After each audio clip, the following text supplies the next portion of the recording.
One minute you've got everything sorted. You're on top of your email, you're on top of your work, your health, your wealth, your family, your relationships. Everything's going real smoothly. And then what happens? Chaos ensues. Everybody wants a piece of you. Your family are demanding of you, your work is demanding you, your health suffers, and you can't put your energy into your health and fitness, and your nutrition suffers because you've got no time. And things just get on top of you, and it's an absolute nightmare. And that is called overwhelm. And in this video, I'm going to give you some do's and don'ts of overwhelm and how you can overcome overwhelm and anxiety as a father, as a dad, and as a human being.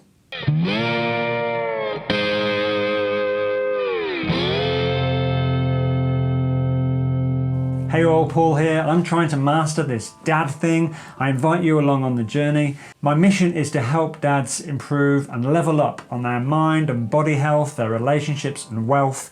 And this channel is tips, tutorials, reviews on parenting, health and wealth. Thanks for coming on, and if this is your first visit to the channel, please hit that subscribe button and the bell so you get notified of new videos each time I put one up. So how do you overcome overwhelm? Well, what is overwhelm? In a nutshell, overwhelm is the feeling of having too much to do and not enough time. And the trouble is, it's not black and white. Overwhelm isn't something that just hits and then goes away. It can creep in as quickly as it can creep out. And I'm going to give you some gold tips on how you can just manage the overwhelm and manage anxiety that's associated with feeling like you're in chaos and you're not in control. This last year for me, having a newborn, running a business, having a property portfolio, spending time with my partner, whilst also creating a YouTube channel and doing a podcast, and all of these things that I've got going on, just like everyone else, just like you've got lots going on. I fell into this pit of despair a few months back where I was just feeling this pressure in my chest, this weight on my shoulders. And I remember there was a phone call I made to a call center because we had a problem with a power bill or something.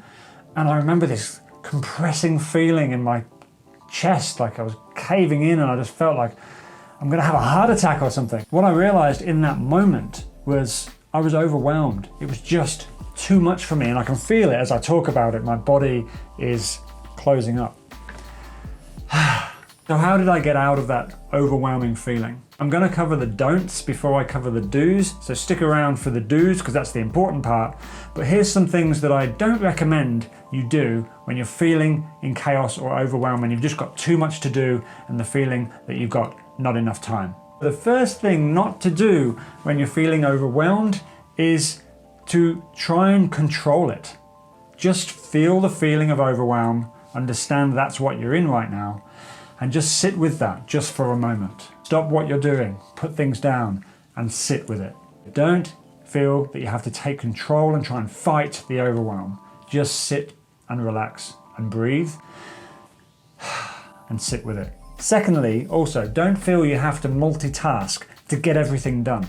In fact, I don't believe there is such a thing as multitasking, doing everything at once. What you're actually doing there is dealing with one single thing at a time in an efficient manner. Thirdly is don't try and keep everybody happy. When we focus on trying to make people happy all the time, it's at the expense of our own happiness. You need to focus on yourself and your self-care. And that sounds selfish, and I've mentioned this in other videos before. It's okay to be selfishly unselfish. If you're focusing on your own energy and bringing up your energy in your body, physical exercise, good nutrition and so on, and good sleep, then you've got more energy to give everybody else and you've got more energy to put into those big tasks. But try not to make everybody happy, you'll never succeed. And the next thing, the fourth thing, is try not to hold on to this idea that we have to be perfect.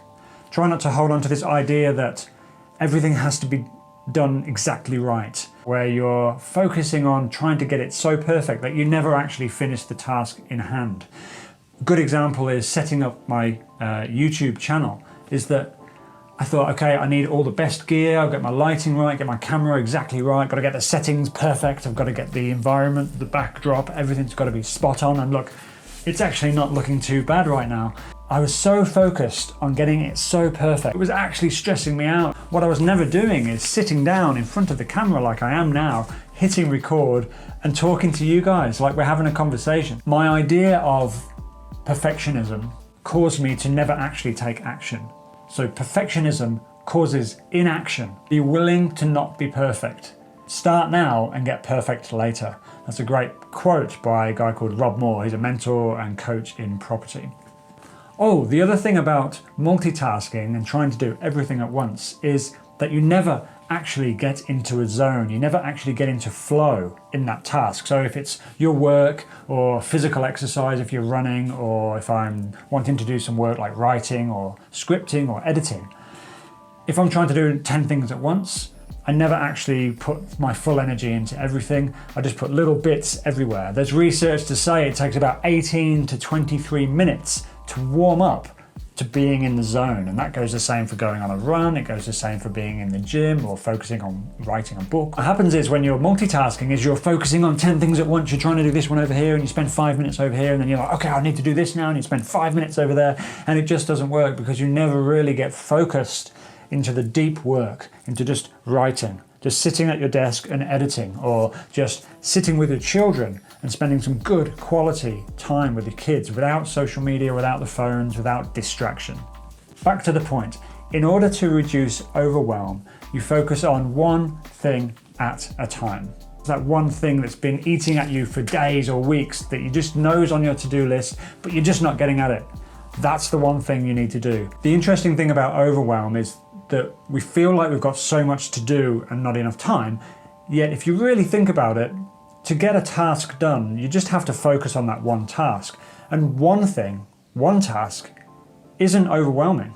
So when you're feeling overwhelmed and you've got it all going on and it's all piling on and everyone's wanting a piece of you and your energy is being pulled from place to place, take yourself away from all that chaos and focus on that one thing. And I guarantee as soon as you've done that one thing, your overwhelm will be gone. Be gone. I mentioned going off and finding a space. Go and isolate yourself. So look, what many people say about mental health and depression and anxiety, being isolated is one of the factors that actually leads into depression and so on. So I don't want to get confused about isolating yourself from society and from community and from family. What I'm saying when I say isolate yourself is, in the instance of being overwhelmed, in order to reduce overwhelm, you need to be in a quiet space without distraction. So I say isolate yourself from your social media, from emails, from text, from phone calls, from people bothering you, so you can focus on that single task. The next thing that you can do to reduce overwhelm is to not concern yourself with the future. Take yourself away from that mindset of future thinking. So stop thinking too far ahead. I need to be better than this. I need to be as good as they are. Bring yourself back to this moment, right now. Right this moment, right now, in this moment. This is the present moment, right now. And focus on that. Same goes to say from taking yourself into the past. Get your head out of the past. All you have control in right now is what's in front of you. So that's going to help you reduce overwhelm by staying out of the future and staying out of the past. Stay present. The next thing you can do to reduce overwhelm is start to trust people. This comes from personal experience. I spent many years just not trusting anyone. And we could dig deep into what's going on in my deep psychology as to why I didn't trust people, and I can probably tell you why. Maybe another video for that. Starting to trust people allows you to start releasing some of those responsibilities that maybe you don't actually need to carry. And some of those responsibilities might be to leverage other people's time or leverage somebody else's skills, or just to be able to talk to somebody about how you're feeling. And then that can help you reduce overwhelm. Following on from the trusting people thing is leverage. Now, it's my favorite word this year is leverage. Leverage means to use the skills, the talents, the time of other people. And there's nothing wrong with that. Some people are out there to specifically be leveraged. Think about Fiverr or Upwork or some of those websites that people are on there and they freelance to do admin tasks and PA work, and I get some of my editing done by a PA in the Philippines and she's amazing. Online, there's lots of leverage available. Use the people around you to help you with the things that are overwhelming. It might be something simple like the house is a bit of a mess and the garden needs to be done and there's some painting over there. Well, look, ask for help. Ask somebody to come and help you and help to reduce the load on you and help to reduce that feeling of I've got all the responsibility, I've got to hold everything together. No, you don't. There's lots of help out there. So ask for help. If you need help around the house, think about getting in a cleaner. I know that sometimes there's a cost associated with a cleaner or somebody to help around the house, but if you're spending 3 hours cleaning, how could you spend that time better if somebody's doing that for you? What's your time really worth? How much more value are you going to get by spending 3 more hours with your family, with your children, with your work, with your health, your physical exercise, whatever it might be? Consider bringing in help and leveraging the skills and talents of somebody else. That's my video about overwhelm. I was overwhelmed about doing this video and I got started and I got it done and now there's no overwhelm. Woo! Yes! This is the face of no overwhelm. This is the face of overwhelm. If you like this video, if you got value from this video, thank you for watching. Please hit the like button. Please hit the subscribe button and I'll make sure that you get notified of any future videos. See you soon in the next video. The interesting things, that's like the 5th aeroplane that's gone by. I should just let them go. It's going, it's gone. It might be that you're in business or work or health, or maybe you're, and there's another airplane.